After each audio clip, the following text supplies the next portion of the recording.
Quick little announcement, guys. We have hit 300 subs, and the rate we are growing is crazy, considering I've only been posting for 4 months. I really want to thank everyone for the support, and the videos are going to keep going, I promise. But even on the days I do not upload, I do stream on Twitch every single day though. And if you want to be a part of that, make sure to drop a follow on the Twitch. Once again, thank you guys very much, and let's get into the video.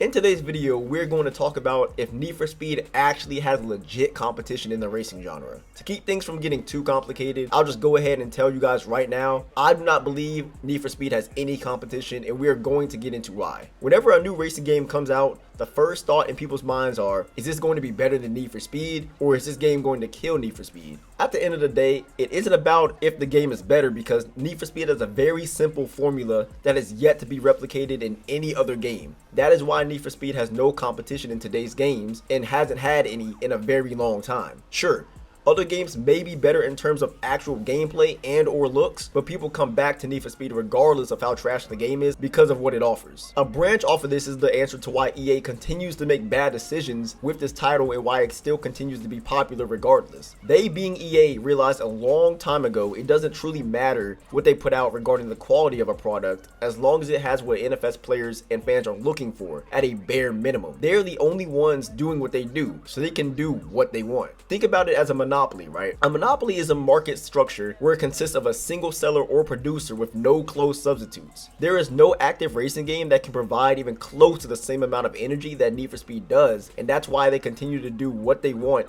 and not so much what the community wants. Who cares, they will still buy it anyway type of thing. So what is the formula? What makes Need for Speed the game of choice for a lot of the racing community out here? Based off of what I gathered across majority of NFS titles, it seems to be simple controls and arcade driving, plus simple builds and tunes, plus insane customization, plus illegal street racing, the feel of that, and cops equals Need for Speed. I can't name one other racing title that is out here that does anything close to this. Sure, there are simcade racing games out here, but look at what they are described as, simcades. NFS is not trying to be realistic. They want the racing to be outrageous and chaotic fun. To put it another way, NFS is a game that anyone can pick up due to how simple it is, truly compared to others in the genre. Think of it like a Call of Duty versus Battlefield type of thing. Sure, they are both FPS games, but Call of Duty is not nearly as advanced as Battlefield is. Anyone can go and pick up the game and be good at it. Now, before I get the sweats on my case, there is a difference between being good at the game and being great at the game. Regardless of whatever game you may be into, you will have to put in a significant amount of time and effort to be one of the best, and that will not change ever. I'm not saying that picking up this game once, you're going to be driving like you have 20 world records. But what I am saying is that it is way easier to get into NFS than it is any other racing game active right now, due to how simple the gameplay is and the formula mentioned above.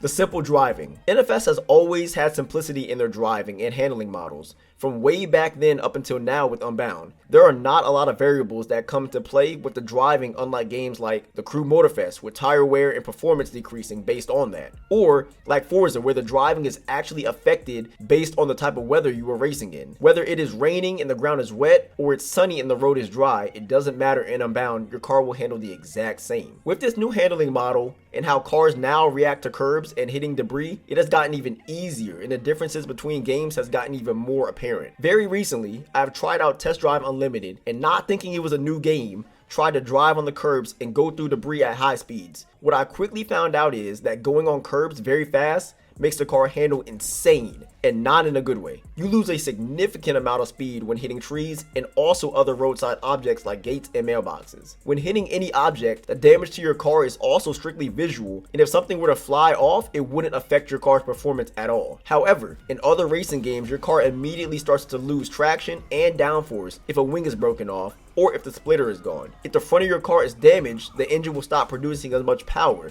and if your brakes overheat, then there won't be any stopping power in them anymore. In Unbound, you have a health meter that indicates how far you are from being completely crashed out, but notice how the car operates in the exact same way regardless if the health bar is full or if you have 1 HP left in it. Sure, it can be argued that curbs used to affect cars very negatively before the change in handling in Unbound, but they were nowhere near how games who try to be more realistic are.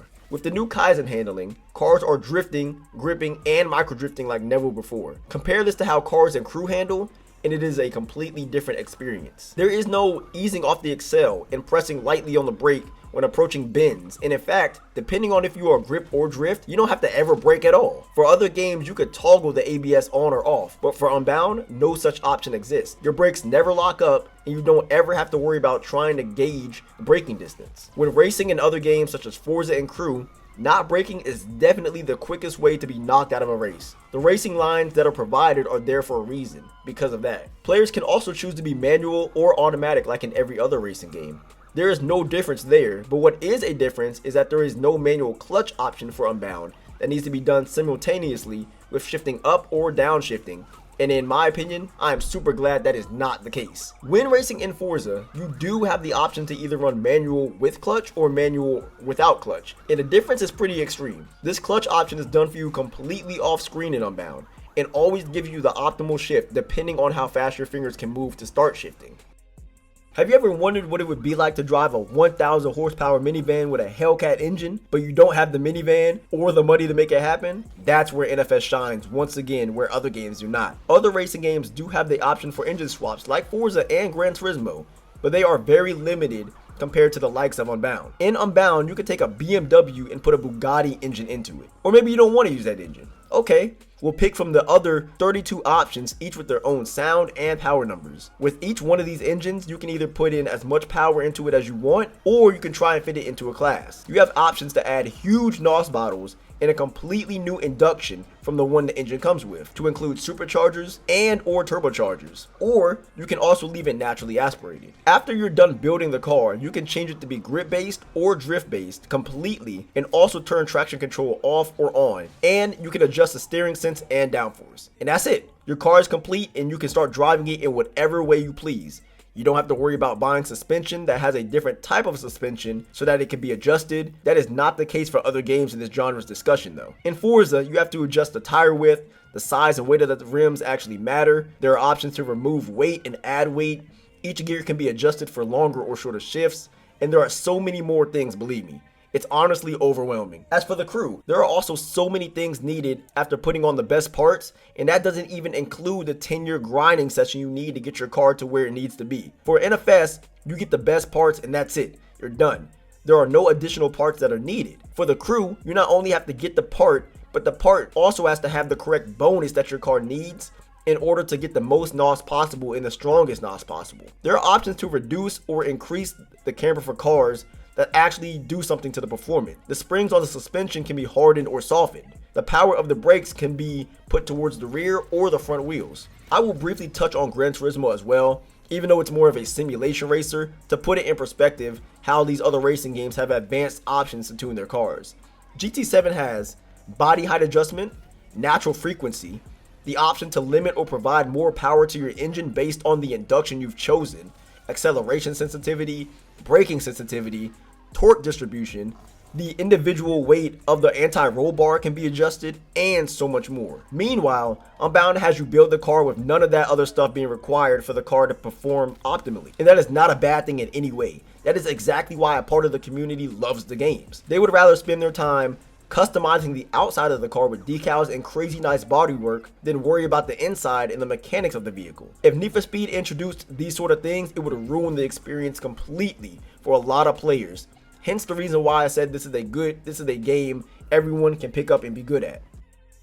Everyone loves to customize their cars and games, and nobody does it quite like NFS has been doing it for years. The editors on the Need for Speed games sometimes increase with quality or sometimes decrease with quality, but nobody can deny that there isn't a game that even comes close to the customization that we have available to us playing NFS. Now, CarX is a great competitor, but remember, the reason why it's not on the same level is not only about one aspect, but about multiple aspects. The amount of detail I have seen players put into their cars is crazy to say the least, and there are so many designs ranging from anime to cartoons to TV shows and movies that can be replicated on the cars themselves. People are able to express themselves and their creativity way more than in other racing games. Plus, the ease of finding the colors and shapes is on a whole nother level. You have a lot of the same technical controls across pretty much all of the games, but the ease of putting everything together is way better. You can customize pretty much every single thing in NFS, from the headlights to the taillights to each window.